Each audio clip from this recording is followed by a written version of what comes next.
Quetzalcoatlus Nord-Ropi. Vivió hace 65 millones de años atrás, desde el Triásico superior hasta finales del Cretácico. Los pterosaurios eran primos de los dinosaurios. Ostentan el récord de las criaturas voladoras de mayor tamaño que jamás han existido en el planeta. Con 5 metros de altura y 11 de envergadura, las alas de los pterosaurios, a diferencia de las aves, estaban formadas por una membrana de piel dividida en 3 partes que se extendía desde el cuarto dedo hasta las patas, más parecido a un murciélago que a un ave.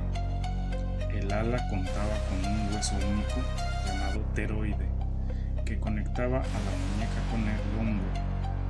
Así controlaba la estabilidad del ala. La estimación del peso del Quetzalcoatlus Nord-Ropi llega hasta los 544 kilogramos. Desarrollaron un aparato respiratorio altamente especializado, con sacos aéreos conectados a los pulmones, como en el caso de las aves, un sistema eficaz para generar grandes cantidades de energía necesarias para el vuelo. Los pterosaurios contaban con huesos huecos para ser ligeros y obtener la mayor resistencia a las fuerzas de flexión. El Quetzalcoatlus necesitaba correr unos metros batiendo las alas hasta conseguir elevarse, de un modo similar a los albatros errantes actuales.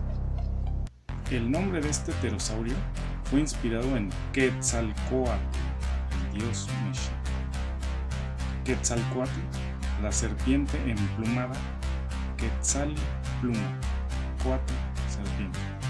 Los significados de esta deidad eran ave de las edades, gema de los ciclos, doble precioso, el de las barbas de serpientes, el precioso aconsejdador, pecado y perfección, movimiento y quietud, divina dualidad.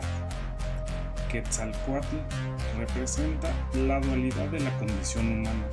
Una serpiente tiene un cuerpo físico limitado, pero tiene las alas, que son sus principios espirituales.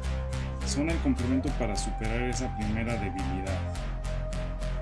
Deidad de múltiples rostros, tierra y fertilidad. Resurrección que cada año cambia de piel y se regenera como la serpiente. Relacionada a Venus, la estrella matutina y el nacimiento de los dioses.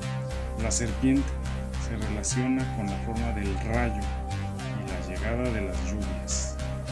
Las plumas verdes del Quetzal representan magnificencia, esplendor y riqueza. La serpiente emplumada era sinónimo del gemelo precioso, los dos poderes generadores de la tierra y el cielo unidos. Para los aztecas era la regeneración vegetal simbolizada en el verde del plumaje del Quetzal. El color verde, el más preciado en los pueblos mesoamericanos, como el color del jade, la piedra preciosa, la más estimada que representaba la energía vital.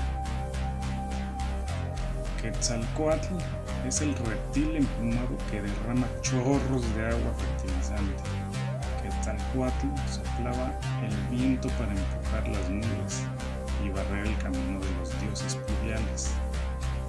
Quetzalcoatl, encargado de soplar y poner el cosmos en movimiento, permitía la sucesión de los días y de las noches. Quetzalcoatl insuflaba al cosmos. Según la mitología náhuatl, se manifestaba también en su papel de creador y destructor de las grandes eras cósmicas que habían precedido al quinto sol de los mexicas. Quetzalcoatl tuvo su decadencia y huyó. Según los mexicas, se decía que había muerto en el borde del océano o que se había embarcado en una lancha de serpientes, prometiendo regresar para gobernar de nuevo sus reinos, así como lo exigía la alternancia de los ciclos en la mitología náhuatl. los indígenas siempre esperaban que había de volver, y así creyeron haberlo recibido sorprendentemente cuando aparecieron los navíos de Hernán Cortés, cerrando una era e iniciando otro ciclo.